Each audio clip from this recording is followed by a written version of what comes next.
menor de Deus. E saindo foi, como costumava, para o Monte das Oliveiras. E também os seus discípulos o seguiram.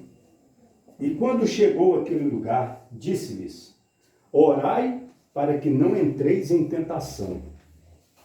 E apartou-se deles cerca de 1 tiro de pedra. E pondo-se de joelhos, orava, dizendo: Pai, se queres, passa de mim este cálice.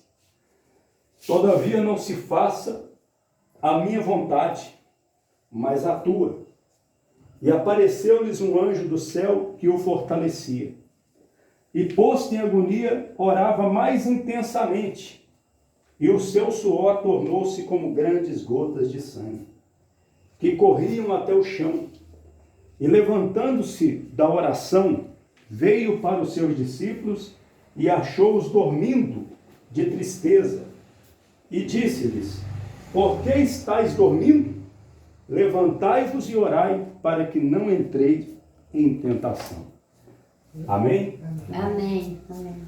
Olha, hoje à tarde nós falamos aqui a respeito da adversidade. Sobre a oração na adversidade. E nós falamos aqui e citamos alguns exemplos de homens de Deus, pessoas de Deus, que de uma hora para outra se viram numa adversidade. Porque muitas pessoas pensam, têm aquela impressão que por estar buscando a Deus ou por ser uma pessoa de Deus, não se devia passar por nenhum tipo de adversidade. O fato é que vai chegar a hora em que nós não teremos mais nenhuma adversidade. Quando Jesus voltar, quando nós estivermos na eternidade. As adversidades fazem parte aqui dessa terra, mas depois, na eternidade, depois que findar essa vida passageira, se nós estivermos seguindo Jesus, nós nunca mais vamos ter adversidade. Mas o que é uma adversidade? É uma situação contrária. Por exemplo, quando a pessoa fica doente, o que é a doença? É uma adversidade. É algo que vem contra a pessoa. É algo ruim. É algo que a pessoa não deseja. Uma dívida, um desemprego, uma perturbação na família. Isso é adversidade. Então essas coisas ruins vêm sobre a vida de todo mundo. De quem está lá fora, não busca a Deus, e de quem busca a Deus também. E sempre vão vir. Eu já passei por adversidades, vocês já passaram também. Só que a realidade é que muitos de nós, ou alguns de nós, podem estar passando, outros não, mas até aqueles que não estão passando poderão vir passar a qualquer momento. A adversidade, ela vem de repente. Mas o que o Espírito de Deus nos mostra? Que na adversidade nós não podemos deixar de fazer uma coisa: buscar a Deus, orar. Hoje nós citamos o exemplo de Ezequias, o rei de Israel. Ele era um homem bom, reto. E está escrito lá em Isaías, no livro do profeta Isaías, que Ezequias adoeceu com uma doença mortal. Só que no meio daquela adversidade, ao invés dele ficar contra Deus, ele foi orar. E Deus ouviu a oração dele naquela adversidade. Deus deu para ele mais 15 anos de vida. Mais 15 anos. Deus ouviu a oração dele. Ele disse: ó Senhor, eu fui reto, eu andei certo na tua presença esse tempo todo, Senhor. Ele não queria partir naquela hora. E Deus atendeu a oração dele. Ainda que Deus já tinha determinado que ele não ia ser curado. Mas Deus resolveu mudar de ideia. Amém? Amém. Outro exemplo, Jonas. O profeta Jonas, Deus mandou ele ir para Nínive pregar. E ele comprou passagem para ir para Tarsis, um lugar totalmente distante, o contrário da onde Deus mandou. Só que no meio da viagem, ele foi jogado no mar e um grande peixe o engoliu. Acredita-se que foi uma baleia que engoliu Jonas. E sabe aonde que ele foi orar? Lá no ventre do peixe, do grande peixe. E ele orou, e Deus ouviu a oração dele lá, e Deus deu ordem para o peixe vomitar ele na praia. Ele orou. Já pensou se na adversidade, eu já estou aqui dentro do peixe, já vou morrer mesmo, não vou nem orar. Mas ele orou e Deus fez um milagre.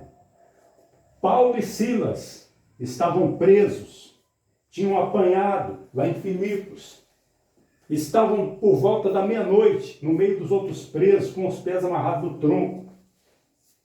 Só que eles oravam e cantavam louvores na adversidade. Deus mandou um terremoto, sacudiu os alicerces da prisão, e as cadeias caíram, eles foram soltos, e naquela noite teve até um batismo do carcereiro. O carcereiro se batizou com toda a sua família. Eles estavam presos injustamente, mas na adversidade, ao invés deles ficarem contra Deus, eles foram orar. E é o que muitas pessoas não fazem. Muitas pessoas, elas até vêm na igreja quando a coisa está boa. Se a situação piorar, ela não quer mais fazer uma corrente, não quer orar. Aí que ela tinha que intensificar a oração. E o maior exemplo aqui é Jesus. O que nós vemos aí? Você quer adversidade maior do que Jesus passou?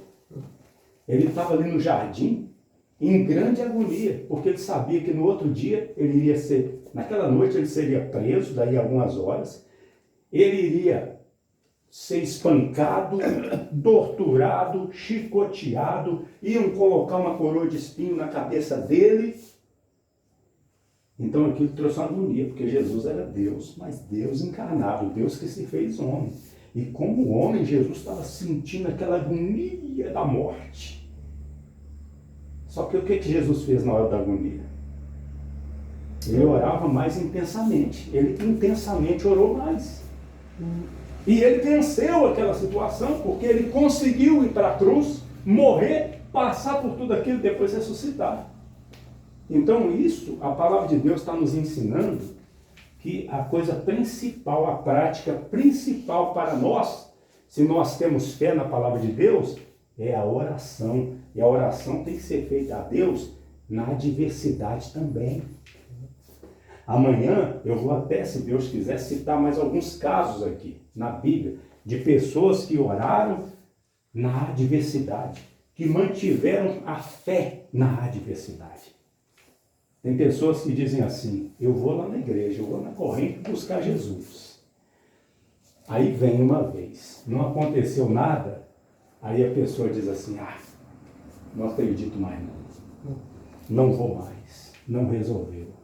A pessoa queria que num passe de mágica a vida mudasse. Mas não é assim. Nós temos que nos humilhar diante do Todo-Poderoso. Amém? Amém. Amém. Nós temos que ser humildes. Está escrito que Deus dá graça aos humildes e resiste aos soberbos. Você sabe por que Deus, às vezes, Ele permite que uma porta igual essa se abra? Sabe por quê? Uma casinha humilde, uma igreja que não tem nem placa ali, tudo muito humilde, tudo muito simplesinho. Sabe por quê? Porque quem for humilde vai vir. Agora, quem é soberbo, orgulhoso, eu não entro ali naquele lugar não. Se fosse uma igreja bonita, uma igreja famosa, se fosse uma igreja rica, com um prédio muito bonito, eu iria. Mas aquilo ali, eu não vou ali não. Então tem hora que é até bom. Parece que Deus faz de propósito. Deus poderia dar a gente dinheiro para alugar um salão bonito, igual alguns que eu vi aí que está para alugar, que era uma loja muito bonito, ali mais no centro. Deus poderia dar a gente dinheiro para alugar um salão daquele. Mas muita gente precisa se humilhar diante de Deus. Muitas pessoas são soberbas. Elas não querem entrar no nosso meio, porque elas pensam que são melhor que nós, né? Sim ou não? Não é verdade? Muitas pessoas falam, não vou no meio daquelas pessoas, não, que eu sou melhor que todo mundo. Não é verdade? Mas na verdade nós não somos melhor que ninguém. Por isso nós nos ajuntamos aqui para buscar a Deus, para pedir a Ele a misericórdia de nós. Pedir a Ele que tenha misericórdia, tenha piedade da nossa alma, da nossa vida. A gente sabe que nós não pedimos para nascer, né? Isso já é motivo para nós ficarmos com o pé no chão, sermos humildes, entender que a vida não é nossa, é de Deus, porque nós não pedimos para nascer. E Ele nos deu a vida. Não é verdade? E nós temos visto tanta coisa horrorosa acontecendo aí. Nós precisamos da proteção de Deus, então vamos buscar. Lá Isaías 55 diz assim: buscai o Senhor enquanto se pode achar, invocai-o enquanto Ele está perto. O convite mais sensato que alguém pode ouvir, mais inteligente, a coisa mais inteligente que a pessoa pode fazer é buscar a Deus.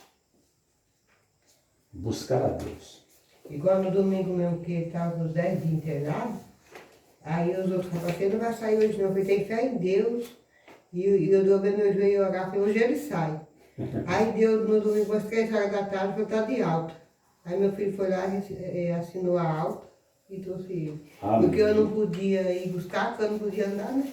Mas falar porque ele não ia sair, né? E falava com ele, por dele, Deus vai sair hoje. Mas saiu, né? Saiu. É porque o ser humano às vezes pensa que sabe tudo. Não é verdade?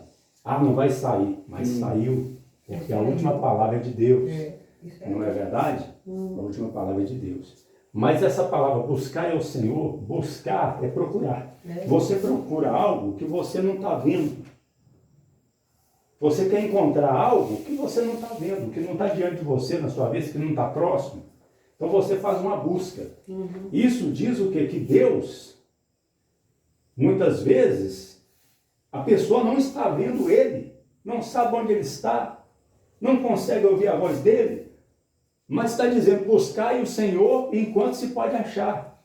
A boa notícia é o seguinte, que se pode achar. O Senhor se pode achar, Ele se deixa achar. Essa é a boa notícia. Vamos entrar, vamos entrar. Senta aí, fica à vontade, viu? Olha aqui. Você tá aqui, tá? Porque é vizinho de cima. Isso, fica à vontade. Aí. Desculpa. Imagina. Veja só. Desculpa por eu ter esquecido de falar. Aí não voltar. Mas veja só. Então, se procura algo que a pessoa não está vendo. Que não está perto, a pessoa não sabe onde está. Então, quando a pessoa diz, eu vou buscar Deus, ela está reconhecendo, eu não sei onde Deus está. Talvez Ele está perto, talvez está longe, mas eu não estou vendo Ele, mas eu vou buscar Ele, porque a palavra de Deus diz que Ele se deixa achar. E depois, se a pessoa continua lendo, ela descobre que Deus está perto. Ela não sabia se estava perto ou longe, mas agora ela sabe que está perto, porque ela diz, invocai-o enquanto Ele está perto. Só que, para achar Ele, ainda que Ele está perto, tem que haver uma busca. E o que é buscar Deus? É fazer o que nós estamos fazendo aqui. Reunidos, orando, cantando louvores, lendo a Bíblia. É isso que é buscar Deus. E se a pessoa vai fazendo isso, uma hora ela encontra. E se a pessoa encontra Deus, ela encontrou a salvação da alma. Ela encontrou a solução dos seus problemas. E Deus poderá permitir, para encerrar essa palavra, Deus poderá permitir que ela venha passar por adversidades. Deus poderá permitir que ela venha passar por adversidades. Mas Deus vai estar junto com a pessoa e vai livrar ela da angústia. Da mesma forma que está escrito no Salmo 91. Na sua angústia estarei com ele, livrá-lo-ei e o glorificarei. Amém? Amém. Aí eu pergunto para você que está aqui, você quer viver sem Deus nessa vida, sofrendo, ou você quer viver com Deus? Quer ver com Deus, né? Eu quero viver com Deus. Com Deus a coisa já é difícil. Imagina a pessoa viver sem Deus. Fica insuportável a vida, não é verdade? Amém? Amém. Por isso nós vamos nesse momento fazer a oração na adversidade.